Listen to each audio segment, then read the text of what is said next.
নমস্কার বন্ধুরা, আমার চ্যানেল ইউনিক ডিভাইন সোলে আপনাদের সকলকে স্বাগত। আশা করছি আপনারা সকলেই ভালো আছেন এবং সুস্থ আছেন। আগের দিন আমরা আলোচনা করেছিলাম সেলফ লাভ নিয়ে, নিজেকে কিভাবে ভালোবাসতে হয়, তাই তো, কিভাবে সম্মান দিতে হয়। তো আজকে তার সেশন 1, কিভাবে আমরা নিজেকে ভালোবাসবো। আগের দিন আমি বলেছি যে এর থেকে পাওয়ারফুল জিনিস হয়তো এই ইউনিভার্সে নেই, কারণ আমরা সকলেই জানি ভালোবাসা সবচেয়ে পাওয়ারফুল এনার্জি, যেটা সব কিছু করার ক্ষমতা রাখে এবং সবচেয়ে পবিত্র এনার্জি। তো সেটার সাথে আমরা এখন কাজ করব এবং ধীরে ধীরে দেখব যে নিজের ভেতরে কিভাবে পরিবর্তন আসে। আমাদের কি করতে হবে? প্রথম 1 সপ্তাহ আমাদের সকলের বাড়িতেই আয়না থাকে, তাই তো। আয়নার সামনে দাঁড়িয়ে আমাদের কি করতে হবে? নিজেকে দেখতে হবে। শুনতে অদ্ভুত লাগছে জানি, কিন্তু এটাই এর প্রথম স্টেপ। নিজেকে দেখতে হবে এবং যে ভালোবাসা দিয়ে দেখার দৃষ্টিটা আমরা হয়তো অন্য কারোর থেকে আশা করেছিলাম বা চেয়েছিলাম, সেটা কিন্তু আমাদের নিজেকে দেখতে হবে। মন ভরে দেখুন, এখানে লজ্জার কোনো বিষয় নেই, এখানে ইতস্ততার কোনো বিষয় নেই, অস্বস্তির কোনো বিষয় নেই। আপনি নিজেকে দেখছেন, নিজেকে দেখার অধিকার প্রত্যেকটা মানুষের আছে। আপনি নিজেকেই তো দেখছেন, তাই না? পাশের বাড়ি বা অন্য কাউকে তো দেখছেন না। আপনি নিজেকে দেখুন, মন ভরে দেখুন।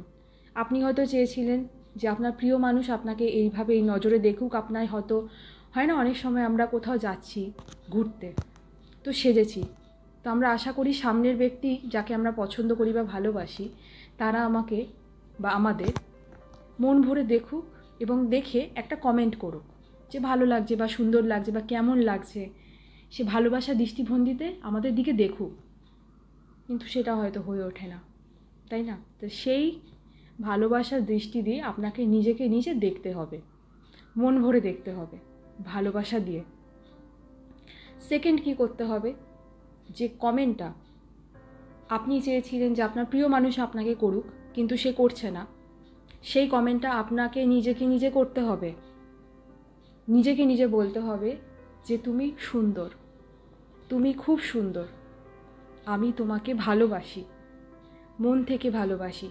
কেউ তোমাকে ভালোবাসুক কি না বাসুক, আমি সব সময় তোমাকে ভালোবাসি, আমি সব সময় তোমার সাথে আছি, তোমার পাশে আছি। কেউ তোমার পাশে থাকুক কি না থাকুক, এটা তো সত্যি। আমাদের জীবনে বন্ধুরা মানুষ আসে যায়, কেউ স্থায়ী নয়, তাই না? প্রত্যেকেই একটা সময় থাকে তারা আসে, আবার যখন হয়তো তাদের ভূমিকা শেষ হয়ে যায় তারা আমাদের জীবন থেকে চলে যায়। কিন্তু একমাত্র আপনি সেই ব্যক্তি যে শেষ নিঃশ্বাস অবধি নিজের সঙ্গে থাকবেন, কোথাও যাবেন না। তাই জন্য নিজেকে থ্যাংক ইউ জানানো খুবই দরকার।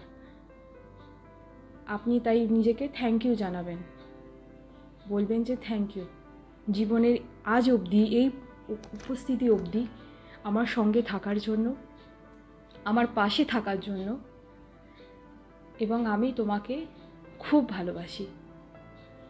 হয়তো পৃথিবীতে সবচেয়ে বেশি আমি তোমাকেই ভালোবাসি।